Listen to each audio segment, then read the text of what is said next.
Even if you just focused on full feedings from birth and worked to keep around the same number of feeds every day, you're going to get a happier baby. Baby's going to naturally fall into their rhythm and they will sleep if you just focused on that.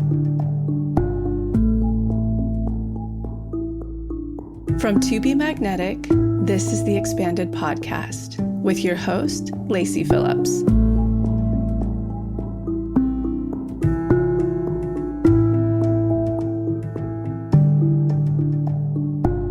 As the leading destination for neural manifestation, we dispel the woo-woo in order to help you create real, tangible results based on neuroplasticity, psychology, epigenetics, and energetics. Our goal is to normalize the practice of manifestation and empower you to get into the driver's seat of your life in order to manifest the experiences, relationships, and things that most align with your authenticity. Part of our manifestation process entails expanding past your limiting subconscious beliefs.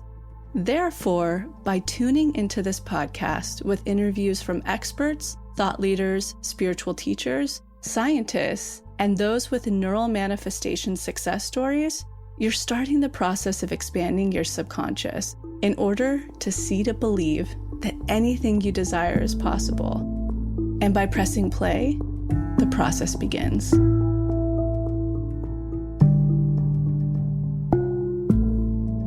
Welcome back, everyone, to another episode of Expanded. Jessica here. So we have got the parenting episode for you today. Lacy is joined by Ann Marks of Full Feedings. If you haven't heard of her yet, I know you're going to check her out after this. Ann is an actress and a model. You may remember her from America's Next Top Model. But Ann went on to launch Full Feedings to really debunk the idea that when you become a parent that you have to give up sleep. Since we are such big believers in sleep here at TBM as part of your entire wellness and self-care routine, this was really the perfect fit, and Lacy discovered Ann's program, I think from one of our other guests, Melissa Wood. And Lacy has gone on to use Ann's method in order to get the most effective sleep for her little one and for Lacy, and has found great results from it and is continually looking at tweaks and updates for Teddy's sleep schedule. And honestly, I just really love listening to Ann. She reminds me of all of my friends back in the East Coast. She's so funny and charismatic and confident, and it's really a joy to listen to her and Lacy's combo. So I'm sure you're going to have so much insight and so many tools and tips and tricks to write down from this episode. They really cover everything from how to navigate sleep with a newborn and a toddler and moving through all of those phases, the importance of full feedings in order to get them to sleep, the trifecta of sleep, wake time, and feedings in order to make sure your child has all of their needs met. And then Lacy actually goes in to share some insight into her birthing story. You hear more tips and tricks on different formulas and things that has worked for both Lacy and Ann. There's so much information in here. I'm sure you're going to want to get a pen and a paper. Send this one to all of your moms, dads, parents out there who could benefit from hearing some hacks in the sleeping, feeding, and just overall baby care department. I also want to make a quick disclaimer that we are not medically licensed physicians. So if you are making any changes to your baby or child's healthcare routine, make sure to consult your doctor, practitioner, or healthcare provider. Enjoy. And now a word from our partners.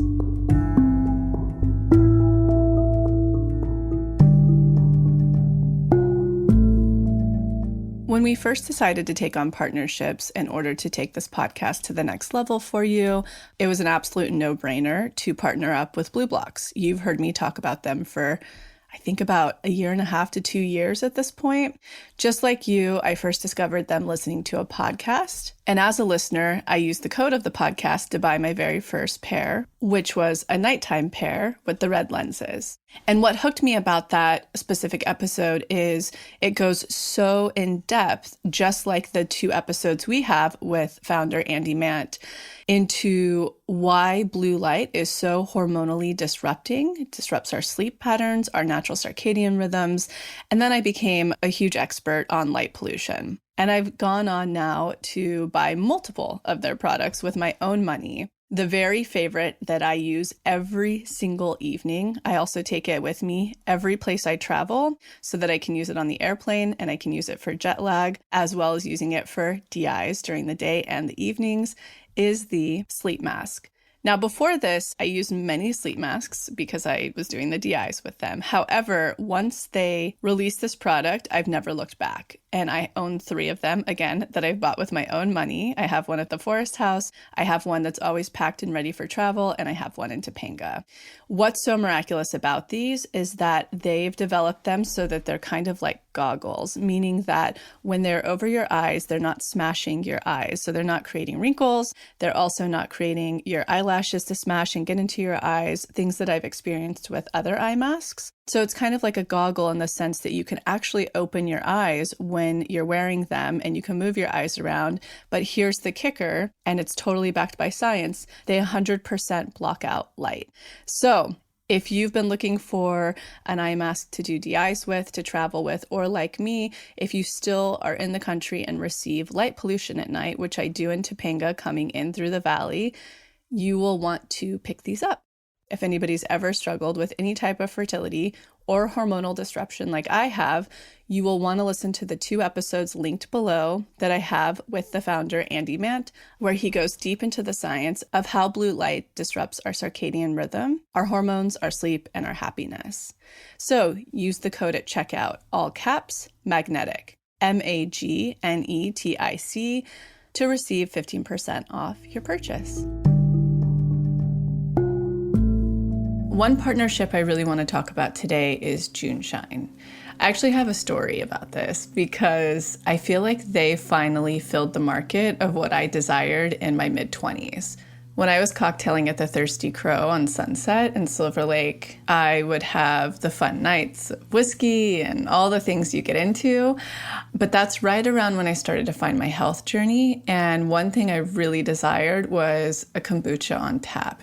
And I was like, wouldn't it be amazing if there was even a kombucha that got you a little more buzzed, but not totally wasted, that was on tap, that you could go and just have a happy hour, or you could have in the evening and keep it mellow without cruising really hard. And then a couple of years ago, the team and I went on a little retreat up to Ojai, and we went to a bar to have a drink together, and I just ordered kombucha.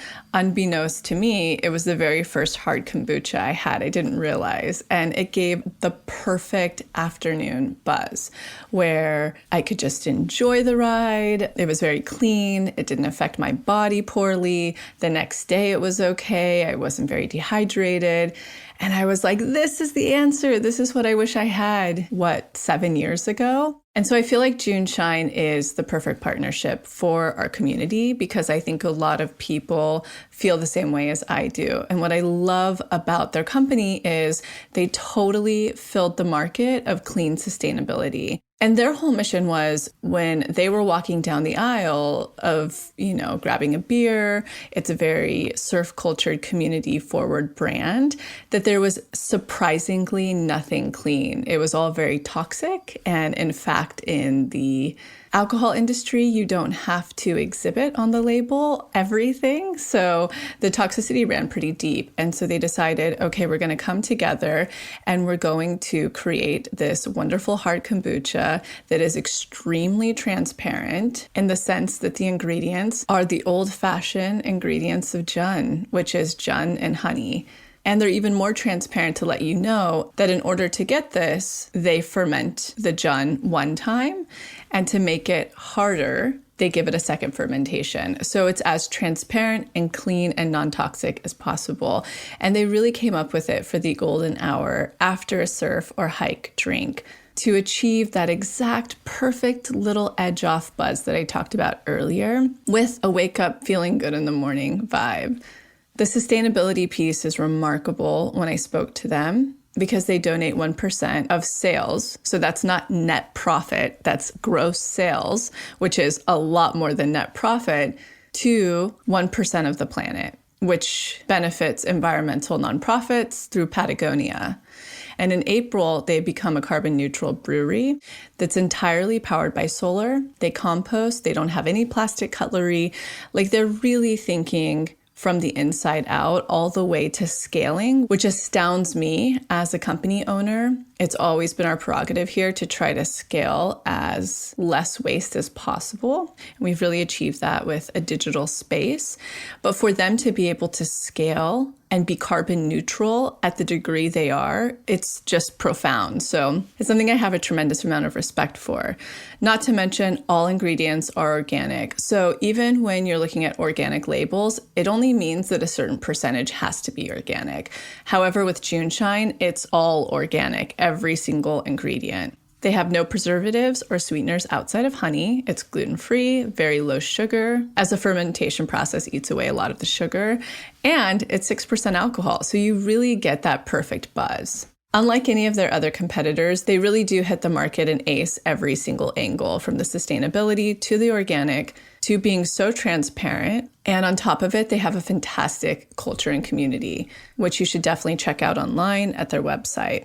And it's the type of packaging that you would love to have at any gathering at your place because it's really chic. A couple of favorite flavors amongst the team is blood orange mint, painkiller, and grapefruit paloma.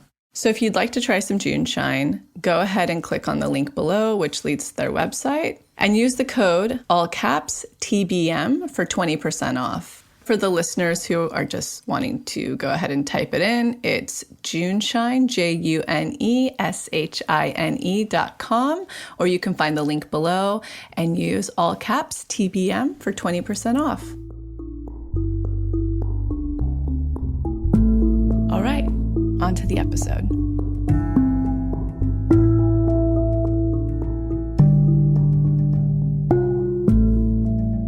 So forgive me on this because you might be able to hear my pumps, which I thought if I can pump while speaking to anybody, it's you. So if anybody else is hearing that in the background, apologies, but I'm so excited to have you here today. I'm so excited to be here, and I have PTSD from my pump, so I will. Man, I know. In fact, this morning around 5 a.m. when I still hadn't gone back to sleep since the 3 a.m. feed, we'll get into all that. Oh, we're going to. I was thinking about you because I've been following your feed for obviously a bit before I had my daughter, and I was like, twins. There's a part of me that I'm now 30. I'll be 37 this next year. I'm 36 right now. And we had to do IVF after 5 years of trying naturally. And there is a really bold part of me who's always wanted 4 kids. And I'm like, maybe the last I'll just put in twins. But one, I'm like, how in God's name has she done this with twins? Honestly, the first is such a learning curve for everyone. Anyone who's not saying that is lying. And it's such a learning curve, especially depending on what you were doing before, but you just go from nothing to having this little baby dictate. I remember I used to be I do not want to get up in the middle of the night right now, physically having that thought, I don't want to get up. And with twins, it was, I had them. I always empathize with moms that have twins for their first, although they don't know any better. But with my twins, it was a little bit easier because I kind of knew everything was going to end. So it's really, I'm super organized, and it's just a lot of organization. And honestly, they're better babies because they do have to wait. They learn to wait and have patience much sooner than, let's say, a singleton who, my daughter, I blow dried her hair for 2 years. She didn't even have hair. I'd be like, we're going to luxuriate right now. Yeah.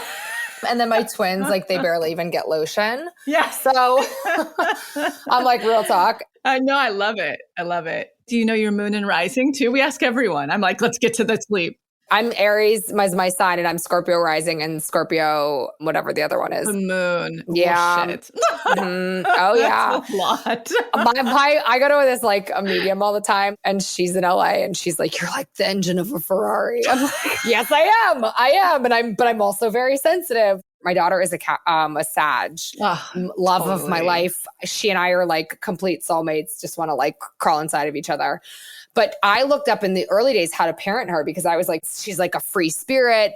And I'm like Aries. I'm like, we're doing it controlling and I need to feel safe. And like, what is going And on? fast. Yeah, totally. And now, like, this is too long. I'm impatient. And it helped me tremendously to parent her because that's not the cross I'm going to die on with my child's parenting.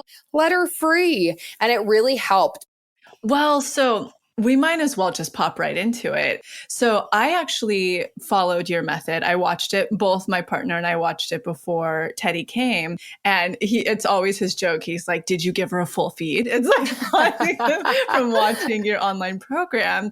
And so we started it from day one. Like the moment we latched, it was like full feeds. And even my postpartum doula was like, I don't know if a brand new baby can eat for 30 minutes. We're like, we're going to see. We're going to see for sure. But we had major nursing issues, like a lot of moms go through or parents go through with ties. And so we were late in the game. We like did the first lip tie because the latch was so painful. And we were like, we're going to watch the tongue and see. And then the tongue came around and my milk supply dropped so much that we had to do it if I wanted to keep nursing. Almost threw it out the window because it was so intense with the pumping schedule. Whatever, the day I almost quit, it came around. But ever since, my supply has been such a game. It's just like, if I stop eating as many grains, if I don't get enough sleep, if I work out too much, whatever, the first thing to go is my supply. It's very sensitive. Yes. I think people don't talk about that enough. And I really try to be optimistic with my parents because everyone is different. But the truth is supply changes and it is affected by a lot of things. And it can be very stressful, trying to maintain that. And then I think sometimes the stress of the stress causes your supply to be even worse. Yeah. So then it's like you're getting into this cycle that's difficult. But the pumping, hyper pumping, a lot of people talk about that is great if you really want to commit to being exclusively breastfed. There are ways that you can work with it, if that's your choice. I always try to veer to moms and just be like, well, what do you want to do? I'm never the mom that's like, you should be doing this, except when it comes to optimal wake time and other things. But I really support where everyone's at. But with all of that said, essentially, I have always kept one night feeding to keep the supply up because my lactation consultant was like, if you really want to be exclusively breastfed, I would really do that. And I was okay with it. But, and this is something because I watch a lot of your videos and stuff. The moment teething started to hit and weaning from her swaddle, because she rolled really early, as well as a snuggle me at night, I have literally like a running list on my phone of things I won't do with my next baby. But all of that combined, now we're in this rhythm of essentially she's in bed with us, which I haven't ever wanted to be a co-sleeper, but we are at this very moment.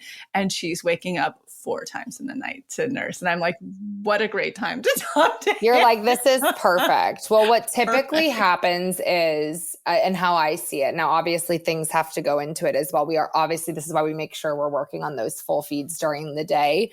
So then at night, we can make deliberate choices about our babies without feeling like we're compromising their needs, because that was the biggest thing for me. I never wanted to think that, what am I doing the right thing? Is baby hungry and I'm trying to withhold food? But what essentially can happen when you kind of go through some of these transitional times is that if you do go back to feeding as a comfort or feeding as just a means to get baby back to sleep, which is so common, those feeds then can in essence create the night wakings. So then the baby's waking and you're like, well, the baby must be hungry. And so I'm going to feed again. And you basically just exacerbate your own problem and just perpetuate it. And it just keeps going around. So usually when you get like all is not lost, just go back and you reevaluate your day.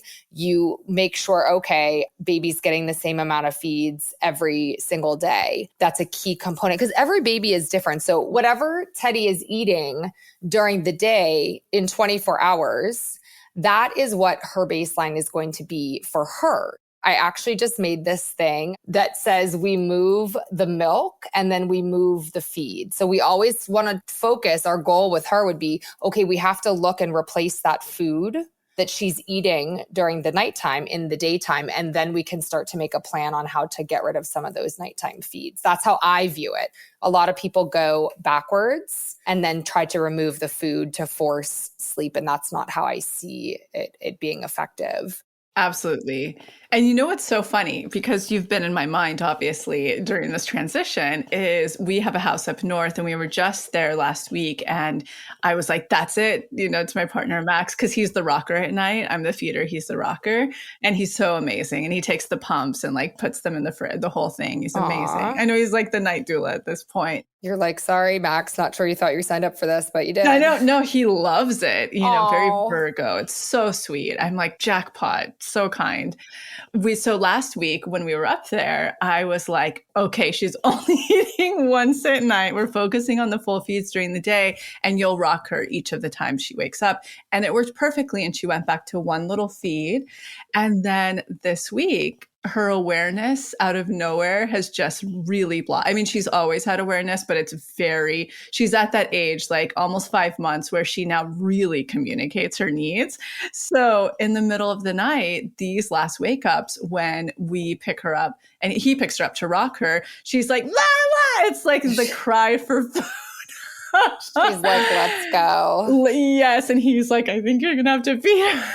You're like, oh boy, we are not getting her back to sleep. Sometimes that can be though. So like one of the transitions that happens from about 5 to 6 months old is that the total sleep needed in the daytime changes drastically. So it goes from about 4.5 hours during the day to 3.5 hours during the day. I don't know what her date of birth is, but if you're getting closer to that 5-month mark, it's very common to see that like their sleep needs kind of drastically change from 5 months old to 6 months old. And what happens is if we're going along and we're like, oh, we're following Ann's guides and we're doing it, and then all of a sudden the baby is like waking at night, usually it's an indication that we need to tweak the daytime somehow, either lessening daytime sleep or, by increasing wake time or actually physically lessening the amount of naps.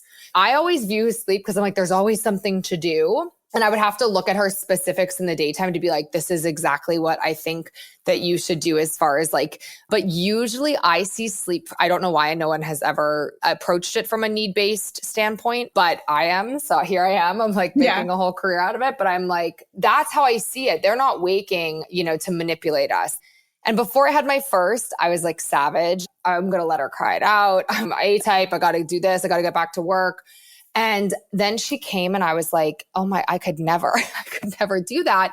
And I really started to look into this, like the needs. And really, I find that sleep disruptions are really caused by hunger and or being overly tired or getting too much sleep. And that's how I created my method, was to really balance all of those things at each age. In addition to kind of focusing on those full daytime feeds again, you also have to make maybe some tweaks during the day of, oh, maybe she's awake too long in her last period. I just posted about this the other day.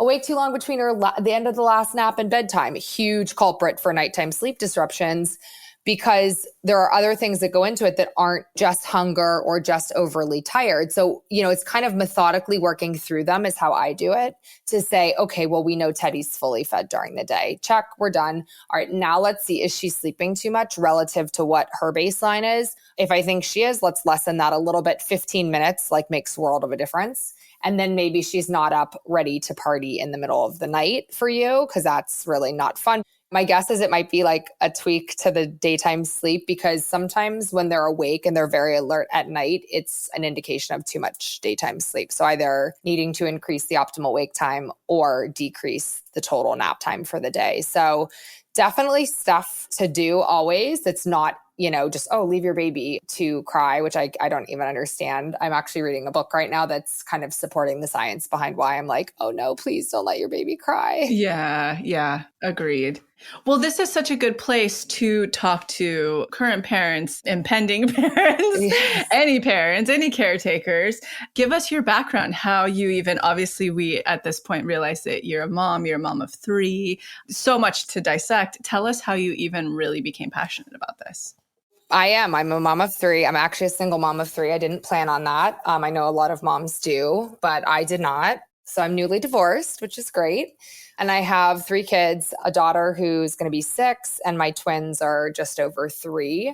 And when I got pregnant with my daughter, I was like, I have to sleep. My mental health, I've struggled with anxiety, little things, nothing crazy, but I knew when I didn't sleep, I was like a nightmare. And everyone scares you. There's all these horrible scare tactics out there for parents, which I find so cruel because I'm like, don't scare them into thinking they're never going to sleep again. But I kind of bought into it. So I really set out to research. I'm very much a student. When I'm passionate about something, I will read and, research. It seemed very easy to me. Like a lot of the methods kind of said the same things, but there was no method that I was like, oh, I love that. Everything was kind of like, okay, I'm going to take from this. I'm going to take from that. I'm going to use my logic and my instincts and put it all together.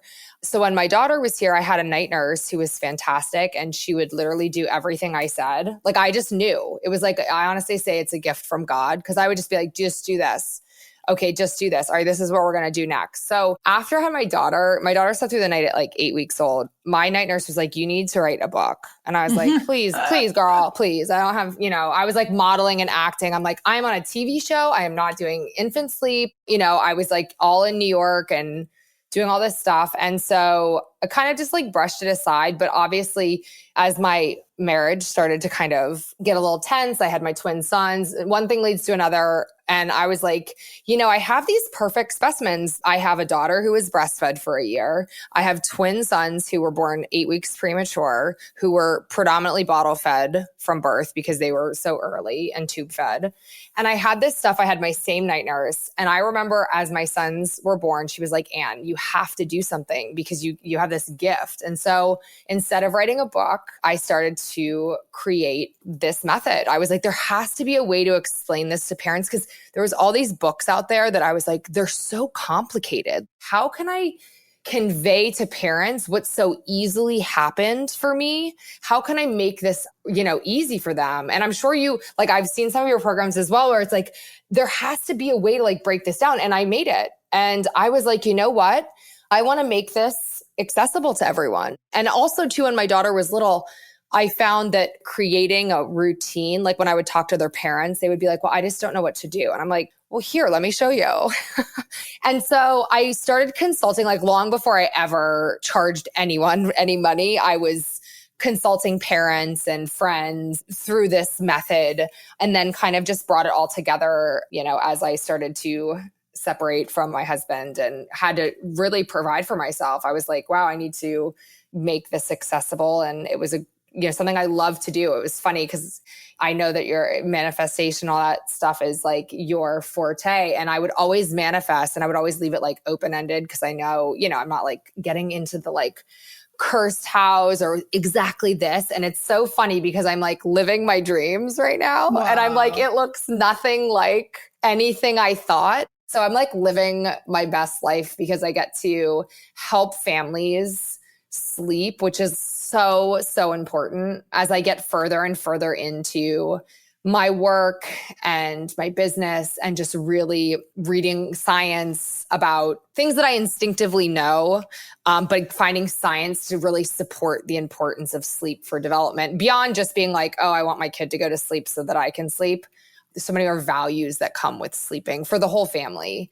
So I launched my online program right before COVID. Like literally we went into lockdown, and I launched it not on purpose. It aligned for me. I was like, wow, this is really great when you just follow this. The universe was throwing you the biggest bone after the divorce. Oh yeah. Like my divorce. And that's the thing. I mean, I did not have the best marriage, but if I look at it, I have these like 3 amazing kids. And then it really created an entire business for me that I'm just like love waking up and doing. I've also had I don't know how much of my story but I've had a very difficult past couple years, losing both of my parents, my aunt, like basically my whole, like that generation of family has passed away. So sorry. But this has also really given me such a purpose to wake. I mean, it's such a gift because I wake up every day and get to help people. It gives me purpose and reason to, keep going. So many things have aligned. And it's really beautiful to watch, even though, I'm new to your experience. I see it continuing to get better and more information and more developed, and the branding's on point. So with that said, let's get into explaining a little bit about your method to people. Yes, I would love to. So infant sleep, when I did my research, my own experience, my experience with my clients, which I'm constantly like tweaking, right? Like every time we talk to thousands of parents, constantly tweaking this. But what I found was, obviously the name of my company is Full Feedings. So important. Hungry babies do not sleep well. So focusing on that is really, really essential. And that's something that you can begin from birth, because we all start feeding from moments after we give birth, whether that's a bottle, your baby is going to be fed shortly after being born. And so why not start from then to develop these full feeds? And it's a process. I get moms that are like, my baby's not going to eat for 30 minutes. And I'm like, that's not going to happen probably the first day. Some babies do, but really just focusing on meeting the food needs. That's the first thing that I'm like, we have to just start from birth to focus on that. And really that's all I do in the first month is work to establish those full feedings, because I think it's such an important ingredient to get baby to consistently sleep. And then that changes, over the course of a year, or if you're going beyond a year, the milk is not quite as important for the sleep. But in the beginning, the milk is, their only sustenance to keep them full. So you have to basically maintain those full feedings over the course of the first year to make sure at every age as baby grows that they're going to remain fully fed. There's guidelines in my program of bottle feeding, breastfeeding, or if you're combination feeding. And again, like you had shared with tongue tie, there are tons of problematic eaters. I never wish that on anyone. My kids had reflux horribly, like threw up everything they ate for a year, still slept. It's challenging though. You have to get creative. And if you want to exclusively nurse, it's definitely possible to get your baby to consistently sleep and get them fully fed. If they have trouble, in one sitting, we find kind of creative ways to work on those full feeds and keep them fully fed. So sometimes it's eat, play, eat, sleep, where you're doing double feeds, which, my goal is like the least amount of work for the most amount of feeding. Because I am a mom, I understand the work that goes into it. I try to make it as minimal as possible for parents.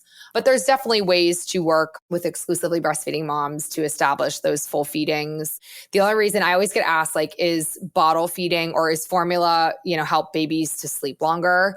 And the truth is that the statistics on formula fed babies and breastfed babies are nearly the same. The only difference being with formula, we know exactly what they're eating. So I think perhaps people they're like, oh, well, maybe I should give formula and that's going to help. The statistics are really the same. It just gives you that advantage because we know exactly what they're eating. But that's why we use time with breastfeeding. That's really our only indication of, is baby fully fed? And again, it's relative to baby. So, that's the first thing, is that's that need, the full feeds, meeting that need is so important for consistent nighttime sleep.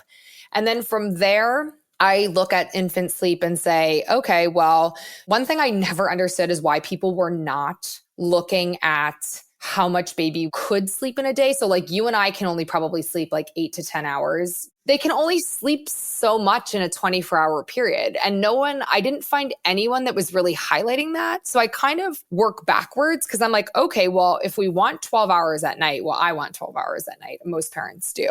What does the daytime need to look like, And there are some things, optimal wake time is the amount of time that your baby should stay awake, not necessarily how long they could stay awake. So often they can stay awake longer. I am so conservative in my wake windows, but I find them to be much more effective than some of the other methods out there. Other, sources are like, do a longer wake window. Mine are very conservative because overly tired babies are like exorcist children. So when you are keeping your baby awake too long, it creates so many issues. I find that, my wake windows are very conservative, but they are also very effective. So paying attention to how much baby should sleep in 24 hours, paying attention to what I believe age-appropriate optimal wake times are, we are able to create a routine that they should follow. And I've done that. I've created these routines that kind of show okay, well, how much should baby be napping at this age in order for 12 hours of sleep to be possible at night? How do we break those naps down? These are all important things. If baby takes a 3-hour nap in the morning, they're not taking the other 3 naps they need for the day. It's just not happening because they just exceed more than half of what they need. And then they're like, I'm not tired.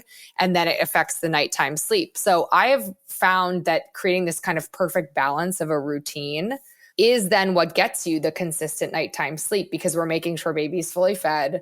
We're making sure they're never overly tired in any period. We're making sure they don't sleep too long in any period. And then, there's other things that I pay attention to, 12 hours of daytime for 12 hours of nighttime. There's all these things that go into it. But then when you consistently do this at each age, and you increase incrementally, baby will consistently sleep through the night. And you don't see these like massive sleep. Everyone's like, oh, sleep regressions. There are periods of time that there are regressions. I don't like to like ghost parents on that. I'm like, I'm not leaving you out there in the woods, but there are periods of time where you see these little regressions, but there's usually something to do. There's usually like, okay, well, let's try lessening the daytime sleep. I just firmly believe that when you meet babies' food and sleep needs fully, they naturally sleep through the night. I mean, it's not jumping. Baby's not going from sleeping 4 hours at night to 12 hours at night. That's not happening. But we incrementally work from birth, and it's very easy to get baby to sleep through the night with a dream feed at 8 to 12 weeks old. And I see it over and over and over again. It doesn't mean every baby's going to do it. I'm sure that there are issues and feeding and things that we have to troubleshoot. It can take a little bit longer, but I find there's no reason to do traditional cry it out or extinction or any of those kind of more harsher sleep training methods. I think parents kind of get to those at the end of their rope. And there's no reason that any parent should be not working on sleep from birth, because it's not, I don't consider what I do to be sleep training. But we will get your baby to are in theory training your baby to sleep, but we're doing so by meeting their needs fully, which is why it's so gentle and can begin from birth. Like, I'm working really hard. I want this to become the standard. The baby comes out and we're all doing this from birth, working towards this. Well, I can attest to it's worth it so far. And again, like I almost threw in the towel a few times, and I support where everyone's at because I can see the whole gambit at this point. And as an Aquarius, I've been like, man, if Max could just hand her a bottle for the day. I love alone time, and I haven't been fully alone at all since having her. And there was a friend of mine I was talking to recently where at 9 months, she was like, I was done. He was done. And it was so nice to go to the spa for the day and just know that his dad could just fully take care of him. And I totally understand it. So just sending a lot of compassion. Yeah, no, it's important too. My sons, kind of along those same lines, my sons were 8 weeks premature. They were tube fed breast milk from birth, and I was making so much milk, but they were never regulating it on my breasts. And I got mastitis so many times. And I was obviously my marriage was failing. I had a toddler at home. My mom was dying at the time. And I was like, I just can't do this all. And I just made the decision to switch to exclusively formula at 3 months old because I just couldn't do it. I was like, I'm going to literally go crazy. My mom's dying. I'm going through this tough time with my ex-husband. My daughter needs my attention. She's 2.5. And I just can't sit in the kitchen and pump and then bottle feed twins, pumped breast milk. They never latched on. And it was, the best decision I ever made in that moment. No kid goes to kindergarten being like, well, how long did your mom nurse you for? No. Did your mom nurse you? No one's, asking that. And it really, I think we have to just make the best decision, even if it's not consistent from child to child. We have to just make the best decision in the moment to take care of ourselves too, because we're the ones that have to get up every day and do this. 100%. Yeah. So I'm a big, big advocate. I never suggest to moms, oh, maybe some formula. I don't do that. But I'm very much pro, well, what do you want to do? And how can we take care of you too? I think it's very important. Yeah. And I loved, my postpartum doula always made the joke. And she was the one, because I had to actually supplement during the supply dip when we were figuring out the tongue tie, which for anybody out there, I was trying to do a deep dive. I'm like, what's the best formula I can give, Teddy at this time? And we almost started making it, but it's Holiday. Is that what you suggest to people? I used Hale too. Yeah. So I used Hale with my daughter, but there are some other, I've heard decent things about Bobby. I didn't have any personal experience. It's a new formula. I guess it's supposed to be cleaner. Hale was good. My sons, I used Gerber, which I never thought I would, but they had really bad reflux. I used Gerber Good Start Soothe, which, my best friend used it. And my sons by the time they were one, were eating 45 ounces of formula each a day. They were pigs. They're huge. Wow. And so I was like, yeah, I'm going to be broke on Hale. Like, I'm sorry, boys, but they would eat one box a day. I swear. I was like, they weren't that big. I was like, mommy loves y'all, but. Yeah. No, it's crazy too, trying to get the Hale because my postpartum doula, it was like a drug deal. She was like some guy in Manhattan Beach. He's an Australian dad. He keeps a warehouse of it. You're like on the DL. I got the hookup. Yeah, the hookup. It's totally hard. It was difficult. I know that people had some issues getting it from different places online, but I hate to say it. It's so cliche to be like fed is best, but like it really is. But obviously everyone's doing their best for their baby, and babies, I think it's Babies Only, it's called, was a good one as well. But there are good options out there, and you just, you do your best. 100%. I think for me, it's made me more sensitive. But the other thing, and I just want to say this, that my postpartum doula and I would joke about, I was cesarean and not breastfed ever. I was on formula, like straight up Similac was how I was raised. And so is she. And she's like, we turned out great. So, don't worry. Yeah, you guys are doing a fantastic, look at you. You're killing it. You have like all this success. You're running a business and you have a baby and you're doing it. I know. It's hard though. There's pressures, I think, for parents. Everyone wants to just give their kid the best. And yeah, 100%. And I just also want to make the disclaimer, because I know you have to do it all the time on your channel. It's like we are both giving the benefit of the doubt to this community of who's listening, that everyone is empowered and intelligent enough to make the best decisions for their kids. Because the moment you get into talking about like quote unquote sleep training, everyone starts to freak out. People get freak. Yes. I want to do a TED Talk. I want people to understand that it's not bad. And the other thing I really am passionate about is like, I could argue that sleep is actually more important for our bodies. We can go longer without food than we can without sleep. So why is there this stigma surrounding talking about baby sleep from birth? We should be absolutely focused on that from when we are very, very little. And I want to change that misconception around sleep, because they're like, well, do I have to wait? I'm like, no, you don't have to. Why would you wait? You want to start now. Let's develop these good habits now of meeting your baby's needs fully. Full feedings is trying to change that misconception around infant sleep, that we aren't triggered about like, oh, I'm labeling you what kind of a mom you are because you want your child to sleep. You should want your child to sleep. And this is not unrealistic sleep. It's not like I'm telling you that to do anything harmful to your baby. The baby's needs come first, always. Like I consistently tell parents, like if you are ever in question in the middle of the night about what to do, feed your child, hold your child. Like we're never going to take a risk that baby's needs aren't met. And then you just you reevaluate the next day. But we have to try to change this narrative, because there are so many parents that are out there operating in the world without sleep. Going back to work, they're trying to drive cars. I mean, there were times I would drive my car in the first 8 weeks when my daughter was born that I was like, I don't actually remember just driving from like where I was to where I was going. And that's scary. We want people to be rested, not only for the sleep, but be upstanding members of our society, contribute in their own ways, get back to work and impact the world in the way that they're impacting the world. And then from that too, I think from a development standpoint, the sleep is so important to baby's development. I get so many moms that are like, well, when's playtime? And I'm like, well, sleep is very important for development as well. And so is playtime, but we really want to be working on that. And it's so easy. That's what I want parents to kind of understand as well. Even if you just focused on full feedings from birth and worked to keep around the same number of feeds every day, you're going to get a happier baby. Baby's going to naturally fall into their rhythm and they will sleep if you just focused on that. So Working hard over here. I'm a one-woman show. Trying to hire someone.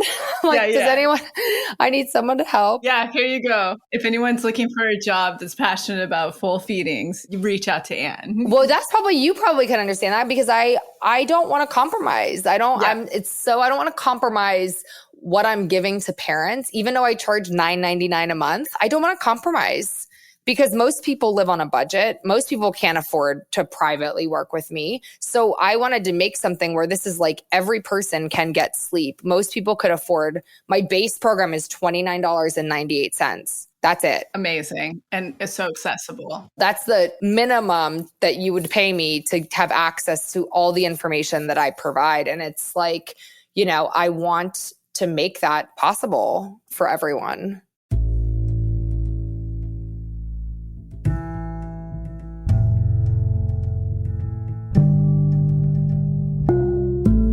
So I'm quickly interrupting this episode to invite you, if you're ready to start your manifestation journey, or if anything you've heard in our manifestation episodes has piqued your interest to begin. We have a la carte workshops in everything from the basics bundle, which is what we recommend to everyone who starts. It's the formula that actually teaches you how to manifest, unblocked inner child, and unblocked shadow. We also have a la carte workshops on love and money. But the real gem is the Pathway membership because it encompasses every single workshop we have. It's a year-long membership with full access to the few a la carte offerings we have and exclusive workshops not available anywhere else, such as the daily practice, which is what everybody in the Pathway uses, hopefully at least 3 times a week to daily in order to truly create the new neural pathways that one needs in order to manifest, and houses the library of our deep imaginings, which is our unique hypnosis process that allows you to get into your subconscious and overwrite those old neural pathways, creating the new ones. You can use our special code EXPANDED, all caps, EXPANDED, to receive $20 off your first a la carte workshop purchase or $20 off your first month of the Pathway. Again, that's all caps, EXPANDED, EXPANDED. Okay, now back to the episode.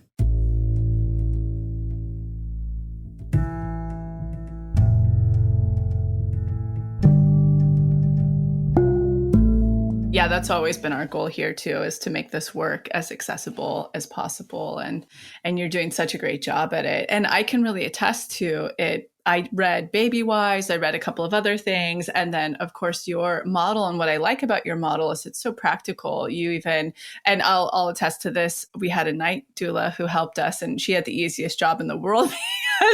Teddy from almost day one was sleeping incredibly long stretches because we were so focused on the full feeds. Even by, I want to say 10 weeks, she was able to do like almost 7-hour stretches. And so it was really sweet. Our night doula came to basically just sleep next to her. You're like, really thank you for watching my child. And everyone was like, how is she doing this? Because they're only familiar with these more rigorous sleep training methods. And what I love about yours too, is that you're all about like, I don't care how the baby sleeps, how you get the baby to sleep. The focus is to really stay within the lanes of full feeds, making sure the awake times are correct, going to sleep on time, and, essentially playtime is all solid. You're going to get good results. And what was so approachable as a new first-time mom in the very beginning, I was like, everything's overwhelming. And how am I going to know if I'm doing the awake times right or playtimes? What is a playtime with a newborn? It's just like whatever. And I loved your step one is literally just focus on full feeds. And we did starting at I finally transferred to the hospital after 7 centimeters. I was like, give me an epidural. I'm out of here. Not for me. How long did you labor without? Well, I was really, really, I'm going to say privileged on this because I've heard so many stories, but I do like to share this because when I was going through and trying to find what we call expanders, so expansive, positive birth stories, is actually really challenging to find ones that were quick for a first-time birth, that were harmonious and just straightforward. And I was really keeping my mind so strong on that, practicing a lot of mind over matter. And I got to a point where it clicked in probably, I'd say a week before birth, that I was like, oh, this is going to be quick, harmonious, and straightforward. Like the belief was so expanded in there, it finally locked in. And it was the experience I had.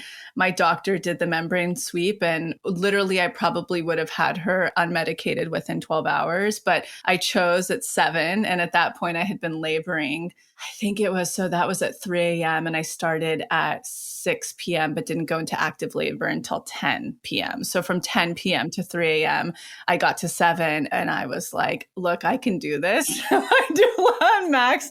We were actually in a hotel room, like right over by Cedars, because I felt like Topanga, where we live, is just, it was a little hairy for a first birth. I didn't want to like transfer at 7, you know. Let me tell you, that 3-block drive alone was very long. My daughter was the same. I was like, when you decide, you're like, that's a long, I'm waiting for this epidural to come. It's a long time. Can't come fast enough. Exactly. But yeah, so yeah, that 7 hit, and boy, I was on all fours in the back of my car. It was so cute. I asked my doula, my birth doula, I was like, so do I call an ambulance? Like, what are we gonna do? How are we getting there? How are we getting there as soon as possible? And she was like, no, girl, we're driving. And then you walk up through labor and delivery. You're like, I'm not walking anywhere. I know. I'm like holding onto the walls and contractions. And I'm like, how soon is the epidural going to take? You know, I hit that point. And once, yeah, like you're saying, you decide, it's like, you don't want to wait any longer. But long story short, right after birth, literally the moment she latched on, I was like, full feeds, full feeds, full feeds. It was the only thing I had to focus on. It made it so simple and easy. And oddly enough, not to jump around too much, but Teddy never took to dream feeds ever. She's never done them. What do you have to say about that? Yeah, I have another client and I have a lot of clients that don't. And it's not that it's a necessity. It can help if it helps, but if it doesn't, then obviously we're not putting in extra work. And so some babies don't, and that's the beauty too of my method that I'm also trying to get parents to understand is like, this is flexible. I read Baby Wise too, and I liked a lot of their principles. I thought it was way too rigid. I wasn't going to, if my baby woke up at 6 o'clock, I wasn't going to leave her till 7, hell or high water. I wasn't doing it. Like if my baby woke up at 6 and it was within this time frame, I'm feeding. I'm reading Oprah's book right now, What Happened to You? And I don't know if you've heard of it. No. I'm under a it's, rock over here. Oh yeah, well, that's going to happen. I'm 5 years, like 6 years out. I'm like, oh, there's like life in the world. Yeah, like, there are books. Yeah. Yeah, oh my God, there's this show. Everyone's like, did you see Sex Life? I'm like, no, I haven't seen anything. I haven't seen a damn thing in 5 years, 6 years. But there's this book, it's on trauma.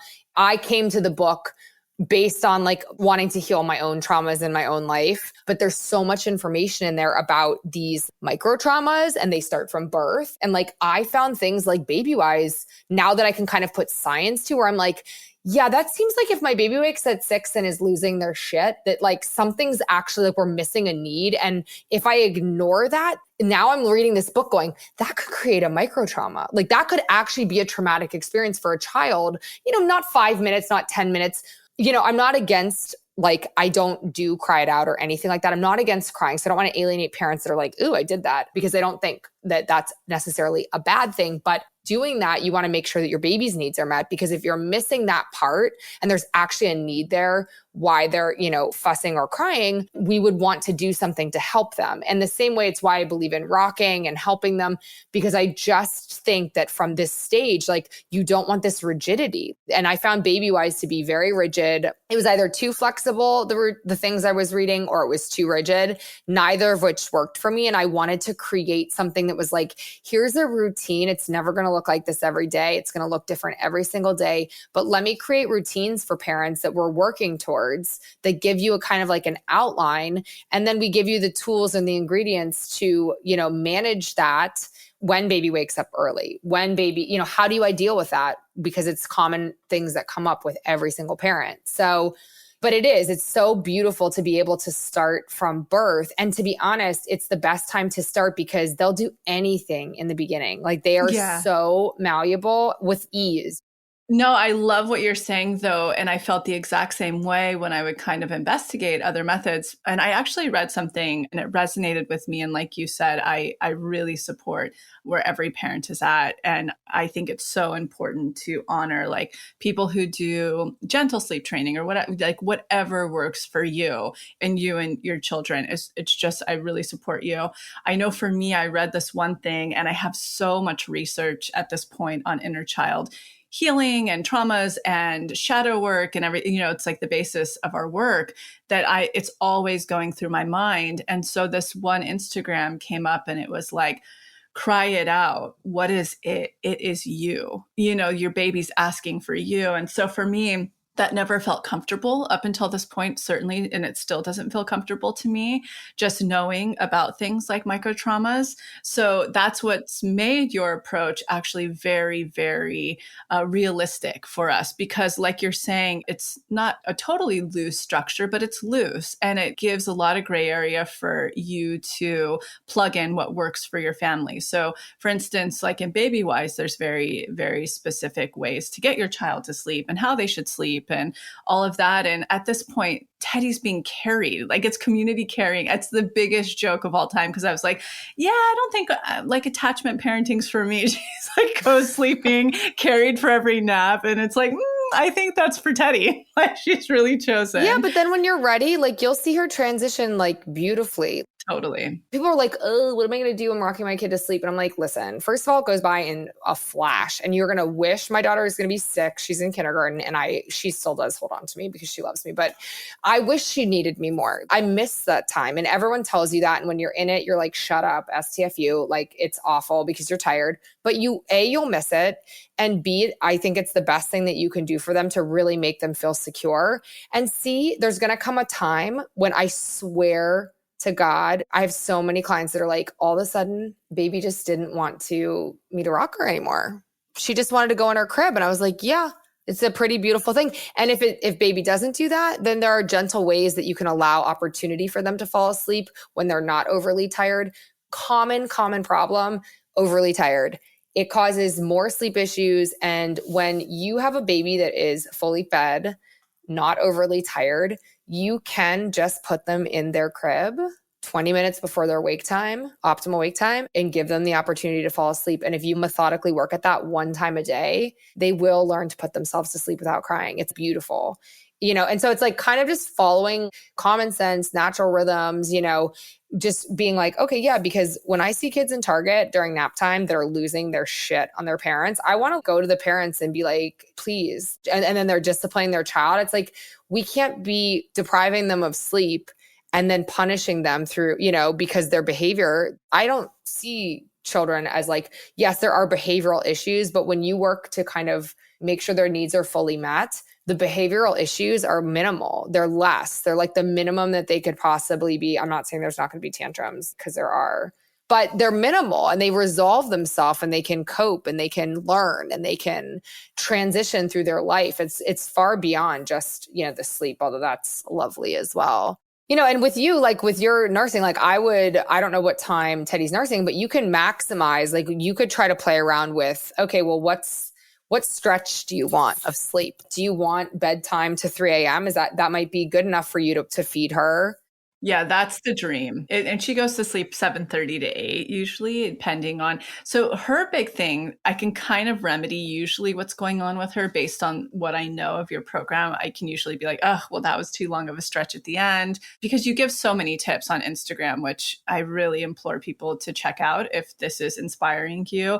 I mean, there was even a point where we would put her down around 12 weeks and she would wake right back up not long after. And it was like, well, her stretch was way too long. And you have, I can't remember if it was just a post on that. And I was like, oh, that's what's happening.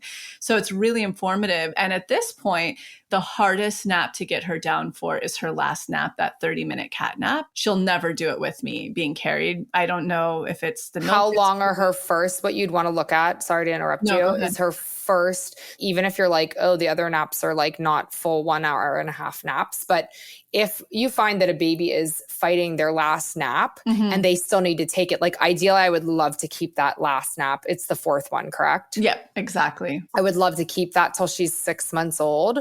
So in order to do that, you might have to shorten nap 2 or 3. Usually shortening nap 3 will help to ensure that the fourth nap happens a little bit easier for you. And then it goes into that, what I said earlier, which is like between 5 and 6 months, she's going to go from needing 4.5 hours of daytime sleep to 3.5 hours of daytime sleep. And that's a big jump.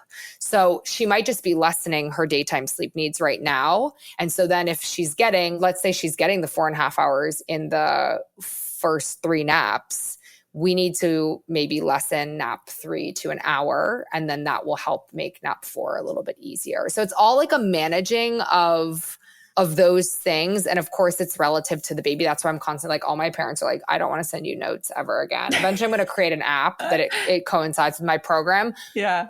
I'm like, it's on my massive to-do list. Yeah.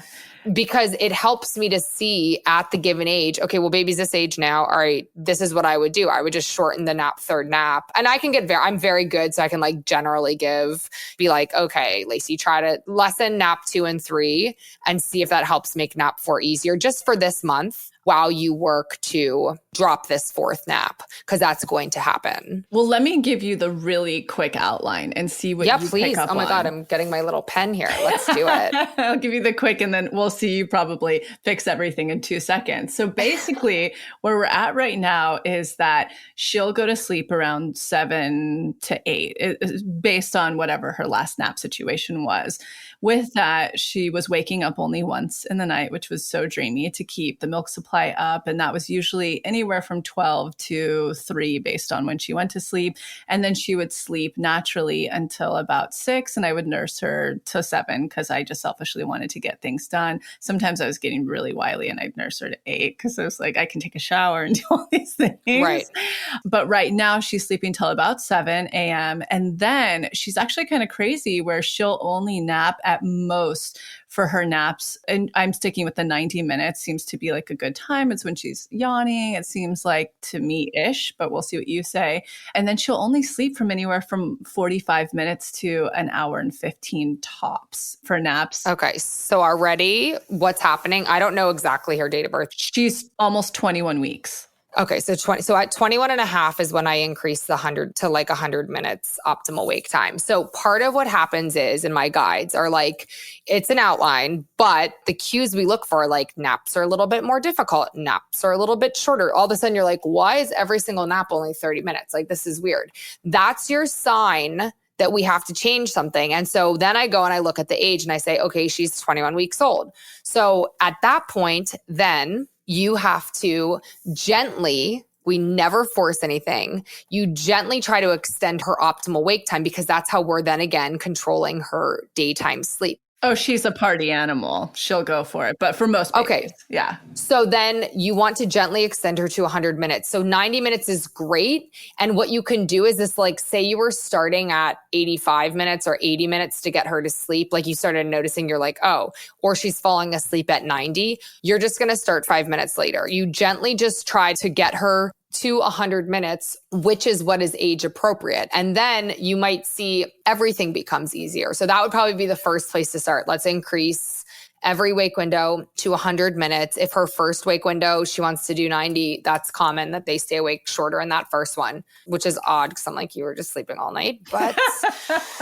very weird, but they're all like that. And then from there, the 100 minutes, we would see what the naps situation would be, but she's kind of giving you a gift. And sometimes we have to tune in with the babies as well. And I tune in with them because parents are like, I'm too tired to understand what's going on. But sometimes they give us that gift. Like I said, she's going to go this month from 21 and a half weeks to 26 weeks old. She will go from the 4.5 hours of daytime sleep to needing only 3.5. She's going to probably naturally start to do that for you. We know she needs 4 naps based on her wake windows, because if she stays awake too much longer in that last period, she'll start to really have disrupted nighttime sleep, which could have been happening as you were having those wakings during the night. It could have kind of started a little bit early. And then she's up and then you're feeding her and then you're causing the wakes. And then everyone's like, everything's a mess. And I'm like, it's not. We're just going to work very slowly. And I would say for you, 100 minutes and then maybe let the naps be what they are. Yeah. And let them see. And let them see, with the goal this month for your naps to be that we still want those 4 naps. Right. And then maybe we let them be what they are and we see how it goes and you track a couple days and then you can send it to me and then I'll say, oh, okay, I see the pattern of like, you know what? She had a better night because daytime today dictates what happens tonight. It is that sensitive and it's not, meaning like there are cumulative effects as well. After a couple days, sometimes it can take a few days to elicit results. But if we let her sleep too long today, she will be up tonight. Like that's how it works with babies. So yeah. And explain. So for instance, just so people start to understand your process. So how Teddy's now waking up 3 times in the night to eat. She's not wanting to party. She just wants to eat, which also I think I'm needing to give her a little bit of fuller feeds because she started eating solids not long ago. Oh, well, I could talk about that all day, girl. Yeah, we have so much to cover on this. I hope people are tuning in. So number one piece, talking about how if she's having too short of awake times, how that's going to affect the night. And then we'll move into solids after that. Okay, so if wake time is too short, it causes too much daytime sleep because they're just not awake enough. And then what happens is, like I have always said, we control the amount of daytime sleep using optimal wake time and nap length. So we're like on this sliding scale that basically as optimal wake time increases each month, the nap time kind of decreases. And that's how we maintain their perfect optimal amount of wake time during the day, which enables 12 hours of sleep at night to be possible. If they go to bed too early, they will be in theory getting too much daytime sleep. It probably will also cause a short nap. So it kind of creates other problems as well, but it will create too much daytime sleep because they won't be awake long enough. They probably would go to sleep, but this is something I see. This is where I literally, my gift from God, because I'm like, these guides, I like surprise myself sometimes when I get parents that I'm like, oh my gosh, it's so spot on that sometimes it's like to the 2 days before the date it says that I'm like, we just have to increase a little bit the wake time. So it'll cause too much daytime sleep is my best answer. That's the first thing. And then what happens is if they sleep too much during the day, they then start to wake at night because I guess you could use the word sleep drive there. They just don't have the sleep drive to sleep that 12 consistent hours at night. And they start to have this like fragmented sleep. And if you have too much daytime sleep and baby is waking at night, like this goes for my toddler, my 1 twin Tommy. If Tommy wakes up at night, like I'm screwed. Like I'm up for an hour because he just won't go back to sleep. He's 3. I never fed him ever at night beyond 11 weeks old because he's my big guy. And he was like, I'm like, dude, you're getting enough food. But if he gets too much daytime sleep, even now, this goes into toddler years. So like he's 3, my twins nap for an hour and a half still and go to bed at 6:30. And they wake up usually around 7. Sometimes I don't get them till 7:30 because they just talk to each other. It's like a dreamboat. They do. It's so cute. It's such a twin thing too. Oh, it's so cute. I like listen in. I'm like, what are they saying? They call each other like Tom and Ted. It's hilarious. I'm like, these sweet boys. But if one of my twins, like sometimes I'm like, it's an hour and 15, wake them. And if they sleep too long during the day, sometimes they will get up at night. And then it's very difficult to get them back to sleep. This is what the same concept for infants. And then what happens is when babies are up in the night and they're not going back to sleep because they got too much daytime sleep, parents feed because they're like, I've had it. And I know that if I feed you warm milk, whether it's from my breast or a bottle, you're going to probably go back to sleep. And then what happens is then that can create a waking, in my opinion. Because their bellies get used to it. Yeah, they just get used to it, or like, who's not waking up for mom? Like mom's warm milk, like, of course. And it kind of can create a wake. So that is how I see the short wake windows can also. Now, shorter is better than longer. So like if you're doing anything, always leave enough time so that at least if baby falls asleep early and doesn't take a full nap, they're still going to be happy. Well, and I think people are getting the point here. So there's three components always that have to be like perfectly balanced, and they're constantly changing. And it's the feeds, it's the sleep, it's the awake time. And that's what makes this program so approachable. And then it kind of leaves, you have so many tips in between on your social media. And then I think you've been adding into the program. I haven't popped in since the very beginning because I'm like, I got this. And now I'm like, fuck, I need to learn more. Something's happening. The 4-month regression was real because Teddy is an Aries. So because she's an Aries, she loves food. Early on, was always grabbing for my food, is so curious and wants to eat. And I was like, I feel like solids are going to take the pressure off of all of the milk, trauma we've been through at this point. So we started her literally at 4 months, and she loves it, like can't get enough, loves to eat. And how does that affect, in your opinion, this model because we're up to like 3 a day right now, and she's doing berries and spinach or whatever that I have someone who supports us in cooking who's been making her food for her, and she loves it. She eats a lot of it, but she still obviously nurses all throughout the day. But how does that affect this all? Okay, so I have this thing I created called the sweet potato example. And I actually just broke down, I want to hand it to every pediatrician out there that's like, give your baby solids, they'll sleep longer. And I'm like, okay, well, let's just break that down for a second. Breast milk's like 18 to 20 calories an ounce. And so is formula. Formula is like 20 calories an ounce, unless you fortify, and then it's more. So I broke down, I was like, all right, well, let's say baby was able to take a 6-ounce feed of breast milk or formula. That's 120 calories, 20 calories per ounce if we take that. So that's 120 calories. Let's say at the same time, if you just gave your baby solids, they were able to eat, I use a quarter of a sweet potato because that's a lot if you puree it. A quarter of a sweet potato is like 26 calories, okay? So if you just look at that from that standpoint, it's kind of like a smoothie example. When you drink a smoothie with all these greens and calories and like all these nutrients, that's why we put it in a smoothie, because you could never eat ever. If you laid it all out on a table, you could never eat it, in one sitting. It's kind of the same with kids. So it's like 120 calories is going to fill and satiate Teddy much better than 26 calories of like, let's say a starch or a fruit. And not only that, because it fills their belly, right? So like it's filling, it's a solid food and it's in there. So when we start to introduce solids, what sometimes can happen is that it compromises baby's ability to remain fully fed on the milk. And the milk is really what's giving them the calories that they need that's perfectly balanced. Like certainly breast milk, and then formula is made to emulate breast milk to perfectly give them their caloric value that they need, the nutrients that they need. Whereas solids are just sometimes, I don't want to call them empty calories. They're not. But I've used solids in the first year as a way to rule out allergies and actually practice chewing, which is very important. They need to practice. Their mandible actually has to practice how to do that. I see it disrupt sleep all the time. Yeah, and I can totally attest to that, because literally when we started, I'm like, is she as full as she used to be? Because I see it messing with sleep a little bit.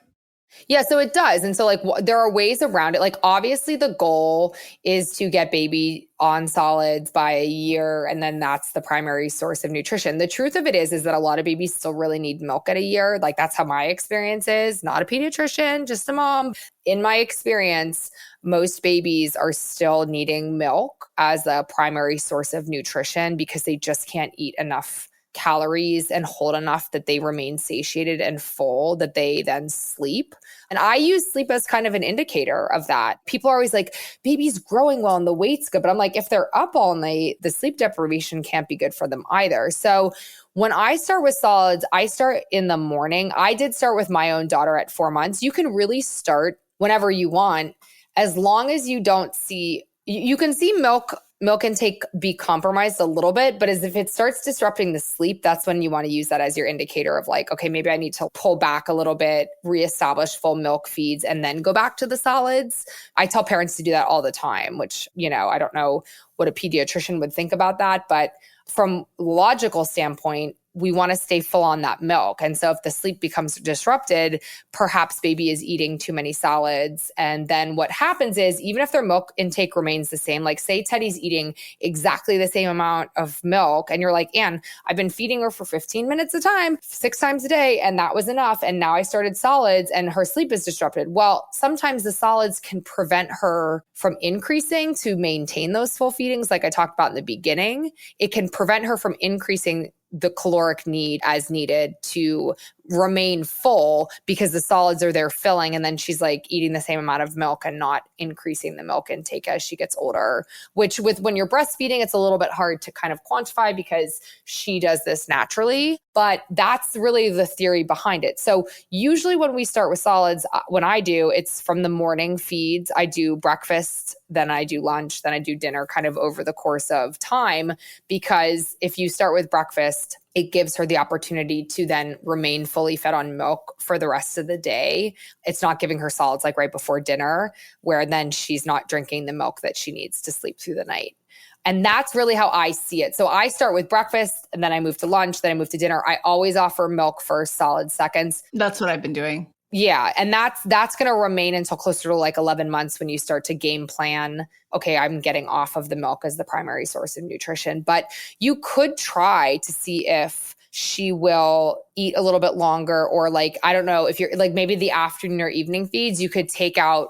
Because what I used to do with my twins, I'd be like weaning them down, and then I would be like, all right, after their second nap, I'm switching that bottle to solids because I'm tired of doing bottles. And then they would start waking early in the morning, and then I'd be like, nope, they're not ready. So I'll go back to a bottle and I'll wait a week and then I'll try again. I always tell parents to police themselves. Our goal, we're always working forward to like solids and progressing and development and these wonderful things. But if they're not ready, they're not ready. And then you just wait a week and try again. You just stay positive on that and kind of keep working towards it. And so the whole theory, like I've always heard, I'm like, in certain cultures, they put the rice in the milk of the bottle at the night to make them sleep longer. We tried to put oats in a bottle. And that was a waste of 2 ounces of milk. I was like, no. She was like, Yeah, I kind of think it's a flawed, outdated way of looking at things. And I'm really wanting to revolutionize this. And I've had people be like, well, you're just a mom, you're not a doctor. I'm like, it's common sense. And the oats, or I put rice in. One of my twins was like, needed to fortify his milk. So I had to fortify one, not fortify the other. Fortifying him with, I think it was, maybe I was using formula in the beginning to make it more calories per ounce. And then they were like, give him rice in it as well. And that was more from a reflux standpoint, not to get him, more calories. But I tell parents all the time, I'm like, print out my sweet potato example from my online program and literally hand it to your pediatrician and stand there. Yeah. And let them read it. Yeah. I have found in my experience, I had a doula who, thank God, and I had wonderful moms around me, but they don't say anything. You get all this like varying advice. And I see my parents they'll be like, my doctor told me not to feed my baby more than 2 ounces and feed them every hour. And I'm like, just double check, because that doesn't sound sustainable as a human. And I'm not every pediatrician, I'm sure there's fantastic ones out there, but in my experience, they don't really give advice so much. They give a kind of like rote answers that have been given for generations, where you're like, I'm going to start to question that a little bit as a parent. So I always encourage my moms and dads, I have a couple dads too, to advocate for themselves, because you have to do your research, even if it's not my method. If what I'm saying doesn't make sense, then just do your research and find something that resonates with you. I love that. And I'm a big person about following intuition. And I think parents know best most of the time inside their soul, but obviously giving a lot of credit to pediatricians. Don't kill me. Don't come after me, guys. I can't take it right now. I haven't slept. I'm not in the mood. Listen, you will get pre-Al-Anon Ann if you come at me with, hey, May, right now. I'm like, sorry, my kids were sick last week. I'm like, we're good. Yeah. But no, and it's not to bash them. That's been my experience. And I think that there's a fine line. Like, no one wants to give the wrong advice, but there are ways to give parents guidance, because, I have a video on my online program about like how to burp a baby, because there are a lot of parents that are embarrassed to say that they don't know how to, but I'm like, how would you know if you've never had a child? And don't be embarrassed that you don't know how to burp a baby, or you didn't know that the nipple levels on bottles changed. So just trying to create a resource for parents that's very practical, middle of the road, and working to help parents, navigate this. Sleep is so important. I really couldn't imagine doing this alone. Not that I'm alone, like my ex-husband does. We do split custody, which is great. But, when I am alone with my kids, I couldn't imagine having to do this, work, run a business on no sleep. And no support. Yeah, it's good to work on this. So I'm here trying to get everyone to work on this from birth. In a nutshell, really quickly, let's cover travel and teething, because I see you talk about both. Yeah, teething should not disrupt for more than a couple nights. Sometimes the first tooth, you can see like pain going on, but like teething, again, kind of similar with when we have too much daytime sleep. Teething gets a bad rap for causing night wakings, because what happens is maybe we don't know the baby's teething and we have a couple of disrupted nights, and then we're like, you must be hungry, and then we feed, and then they start waking for the feed, and then we blame the teeth. One of my oldest friends is a dentist, and I'm like, don't blame the little teeth. I mean, they cause pain. Some parents don't like pain medication, but I always used a pediatrician approved medication. When it was really bad, I would use it at night. But one thing with teething is if you follow the full feedings method and you know that your baby's needs are met during the day, that's what I mean when I say it gives you the confidence to make decisions at night. Because then if you're like, nope, not today, I know that your needs are met and you woke at night, so it must be something else. And I am going to have to help you back to sleep without feeding you. And that's what it gives you the confidence to do. So that like if you have some mild disruptions from teething where it's a couple nights of waking, you aren't adding back a feed in. You are helping them back to sleep. And then that kind of weathers the storm for the teeth to come through. And then after a couple of days, you shouldn't have any disruptions. If it's more than that, then you have to obviously go and look at other things. There could be something else going on. But, there's different little tricks, frozen washcloths during the day. You just do your best. Any of these transitions, you do your best to remain status quo with where you are with your baby. You try not to create bad habits that you're going to have to undo later. That's always what I tell parents. So know that, it's going to be a mild disruption, but I really don't find these things dismantling sleep. Traveling, time zone travel, so easy. Changing time, like when we change the clocks, so easy. I have a whole PDF on it in my online program to change and get baby on the new routine, like in a new time zone. I won't give all the like tips and tricks away, but it's just basically acclimating to the new routine and then managing baby's day to get them to bedtime in the new time zone. That's always a good one to get on the routine. You can get your baby on a new time zone in a couple of days. So it's definitely worth, like if you're traveling into a different time zone, it's definitely worth kind of changing their routine if you want to. You don't have to. And then when you're traveling, you just have to plan ahead. It's everything with parenting. You're going to be planning ahead for the rest of your life with children. I mean, at least I am. So you try to plan your travel around nap time if you can. If you're lucky and traveling with someone, you work together to like maybe someone's in the back of the car keeping the baby awake. Or if you're flying, you're working just to kind of maintain baby's same routine when you're traveling. And, you're just trying your best and that's it. And it might be a completely off day. And then you just, whenever you get to your destination, you work to get back into your routine. That's why the guides are so amazing, for why I think they're so amazing. Because you just then, whenever you can do it anywhere, you can do it at a restaurant. Okay, so what? You have to like stand up for a second and try to get your baby to sleep. I used to do it at the pool with my daughter. And then when you're traveling, you let go of things, optimal wake time trumps. Full feeds are important. When you're traveling, optimal wake time is going to keep you sane, trying to get baby asleep by optimal wake time. And then you let the naps be what they are. Like a 30-minute nap is not bad. It just, for the baby, it's just bad for us because we don't get a break. People are like, well, how long is that okay? And I'm like, it's fantastic. Just get little breaks in. Maybe when you're traveling, you're adding in 2 extra, you have a bunch of short naps. Okay, enjoy your life. Enjoy your time. Try not to create bad habits.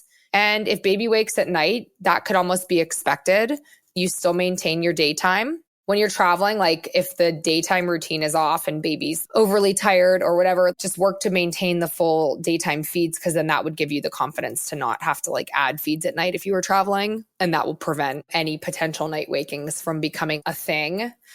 just do your best. It's like life, basically. Plan for the best, plan what you want, envision how you would like it to go, and then just try to carry it out and you roll with it and accept what it is and try not to assign too much value to it. Just work through it. Yeah. And using your intuition along the way seems like a big key of it all. You have to trust your instincts as a parent. I tell parents this all the time. If you think something's wrong, even if there weren't something wrong, you're never going to do wrong to explore that and trust those instincts. They're there for a reason. Sometimes in, my upbringing, I had exaggerated my instincts where I felt like uncertain about them, but it's kind of coming back to center to like trust that I know what I'm doing as a mom. I birthed this child. I know intuitively often what my babies need. And just trusting that. Yeah. And I think that's usually the case. It's just hard with so much information out there to tune in for a lot of people. So I love that. Last thing I want to end on, and then I want to talk because I haven't logged in since literally before Teddy was born. I'm about to log in after this and be like, what's new? What do I have to check this out?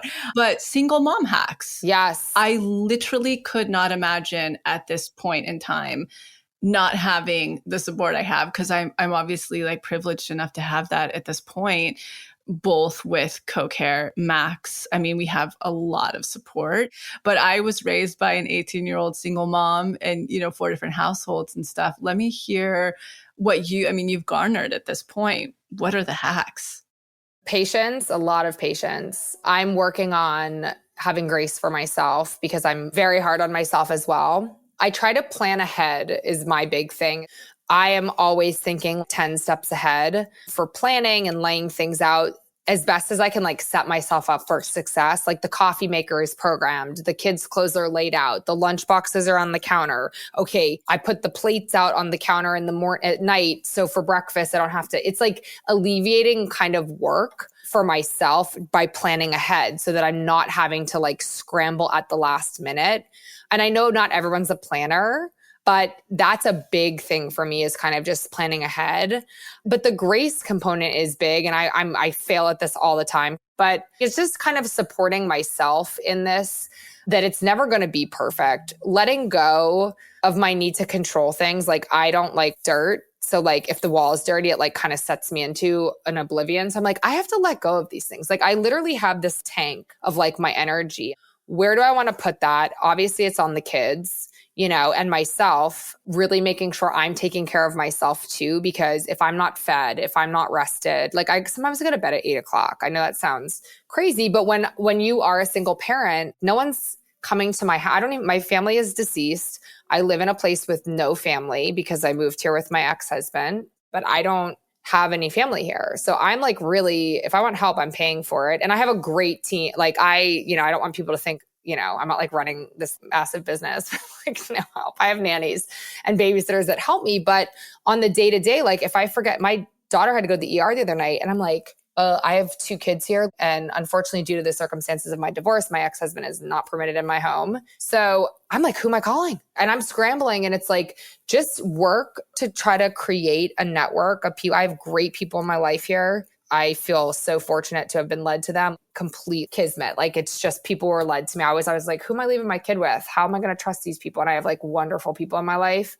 That's a huge component as well. Just finding a support system, even if it isn't family, and planning and just really taking care of myself and letting go. Letting go is a big, which I struggle with a lot, but letting go is a big component because I am doing my best. My mom, my dad, who both struggled with their own addictions, their own childhood traumas, they were doing their best. I'm working really hard. I do a lot of, my boyfriend actually did your inner child workshop. He's like, this is perfect for you. Wow. I'm like, don't tell me what I need to do. You're like, I'm an Aries with Scorpio. But, it's like doing that work to heal and break the chain, and just be whole and complete. So my children aren't having to do inner child work, although they probably will. They will. They will have to. Everyone will. No matter what. Yes. But just really kind of making sure that like I'm doing my work, that it's not my like little isms that are causing me to like snap on my child or do, be short tempered. I remember I had a friend that was like,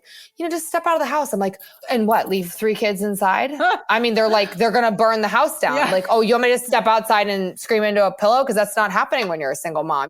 Well, I love that. And that I think is inspiring for Any parent, to be honest, any parent, I think, is struggling with so many of the things you just talked about. And I'm like, I want 4 kids. And then I'm like, but let's reconvene after I meet toddler Teddy. After 2, it's kind of the same. You It is, will. right? Once you get out of like the first year is like intense, but you kind of get through that first year and things do start to feel easier, lighter. You get your footing as a parent, you're working, all those things. And you'll have amnesia from the whole thing. Even now I'm like, I'd have another kid. And I'm like, what did I just say? Yeah. I love that. Okay, so logging into the program today, what are the things I can check out? And then obviously anybody, but selfishly that I can check out that would be helpful in this stage? Because I'm sure you have so many new things inside. Yes. So I think the biggest thing, always the method concepts. Like if you go to the other ingredient section, there's literally 80 short videos and 50 PDFs. You go to method concepts, those are always key. Like we always want to be working on those concepts. Hungry babies don't sleep well. Maintaining 12 hours of daytime is like a huge one. Like the daytime gets so long and then they're like, why is my baby not sleeping 12 hours at night? Because we need to maintain 12 hours of daytime for that to be possible. So those are great. The eat carousel is always fantastic. Just kind of my baby was eating well and suddenly stopped. It just gives little tips and tricks of like, this is what to look for. I mean, where you are with Teddy, I really think it's the guide. Like I would go back to the daytime, that increase in the optimal wake time. Always, I say grab your guide. When things go wrong and you're like, everything was going great, it's always go back to your monthly guide, which is under the guide section in the program, and just make sure that all is on point. Because sometimes, like you said, you're like, well, I was doing great, so I wasn't looking at it. That's great. Like that's what I want parents to do. I literally want parents to subscribe for 3 months and then go into the world and live their beautiful lives. But it's always there to kind of come back to. So that's always the first place would be going back to the age appropriate monthly guide and kind of realigning with that, because sometimes longer wake windows will work for a while. And then like cumulatively, all of a sudden it's like, we're just like cumulatively becoming overly tired. And then it can cause sleep disruptions. So sometimes it's like, okay, let's just pull back a little bit. We got a little carried away. Because the truth is, once your baby sleeps all night, you can really kind of do whatever you want until it doesn't work. When it stops working, that's when you want to kind of reevaluate. And go back to the guide. Yes. For you with breast milk and nursing, the breastfeeding carousel is fantastic. Cluster feeds, eat, play, eat, sleep. The bottle feeding, that can be helpful as well. For that, naps, I think the naps carousel is great. I just love all of it. Like there's so much stuff in here to just be like, can I extend other naps if one is short? I have quick reference guides of how many naps baby should be taking and are different sleep environments okay? There's just little tidbits in here. I did make this searchable recently. I'm still perfecting how that search engine is working to make sure parents are getting their questions answered. Like when they're like short naps, is it eliciting the response that they want? But yeah, I mean, I think there's so much solids. There is. So if you will look to the sweet potato example, why milk should be offered first. It's one of my favorite PDFs that I created. Yeah. And then there's a lot of stuff in the other carousel that's, for parents of multiples. I swear I'm going to expand into probably doing twins at some point, but it sounds psychotic. And I have so much respect for all of the twin parents out there. Well, I used to think about whenever I had a difficult day just to kind of keep like a positive perspective. Because a lot of this is too, like, is the perspective, is keep the faith, that it's possible, that it works, that you're on the right path. All those things are relevant to baby sleep. I used to go to sleep before my daughter slept through the night and give thanks that she was sleeping through the night. Like it manifests that. Like I would be like, thank you for sleeping all night. I just kept that belief system in place. And that's a lot of parenthood, is that perspective and just keeping a positive mind frame, which the sleep does help with. When I was not sleeping, I couldn't. It was very difficult for me to stay in that space of intention and just being thoughtful and methodical and just really kind of seeing my life and sticking with anything that I kind of set out to do. It was difficult without the sleep. So that's further why it's so important to work on this from birth. And last but not least, for all the people who have been listening in brand new, how is it best to navigate your brand? I think Instagram is a really good place to start. I put a lot of free content out there. I do talk about a lot of the same things. I try to present it in different ways for my like long-term parents. Instagram is kind of a great barometer on like, do you align with me and my thought process? But also my website, there's a ton of information, fullfeedings.com. The infant program is just fullfeedings.com/infant. I do have a new toddler program as well to kind of help parents keep the sleep through the toddler years. But I'm also super accessible. So I answer all my DMs myself. And then I also answer all of my emails myself. So I usually have a 24-hour response time or less. Watch out after this podcast episode. I know, girl. They're going to be like, hit me up. I'm like, I got to get an employee. I'm working on hiring someone, but I just, again, like I said, you don't want to compromise the brand. And I know I'll find the right person. I haven't really put it out there to the universe quite yet. So I'm just kind of piecing it together of like what I kind of want that to look like a little bit. And I know I'll find the right person to build and just enrich my brand. But I want it to remain the same. I want parents to feel supported and loved. And I hop on, watch, everyone's gonna be like, I want a free call. But like, if I have parents who are really struggling, even at the $9.99 price point, I'll be like, let's hop on a call. Like, I really am passionate about this. And it's not about the money to me, although I do want to make a living doing it. But I'm very passionate about what I do. So I'm super accessible. Just ask me if you have questions, fears. Like a lot of parents are nervous to start sleep training. I'm always willing to kind of quell those fears because it's such a gentle, beautiful process when you start from birth. And then you can kind of stop. Like you're at a point where you're like, I still want to have this nursing session to kind of align with what my desires are for my child to nurse. And this is what's best for us. And when you're not wanting to do that anymore, then you can proceed and get a full 12 hours of sleep at night when you're ready. But, it's just a beautiful method that helps to meet parents where they are and support them on their, in getting their children to sleep better. Wonderful. Well, I love it. I feel like we have to have another conversation at some point. I'm sure the next time I have a real problem, we can have another Absolutely. podcast I would love to. So wonderful. So grateful for your time. I appreciate you wanting to have this conversation with me and seeing the good in my brand and what I'm doing. Thank you. It's been so tremendously helpful. And again, like a very easy to implement. You leave so much freedom and space for parents to make the choices that are right for them of how to get their child down, how to sleep them, all of that. It's just really, really targeted at being able to get sleep early on and consistently. Thank you so much. This was such a pleasure. Thank you so much, Anne. So fun. Until next time. Yes.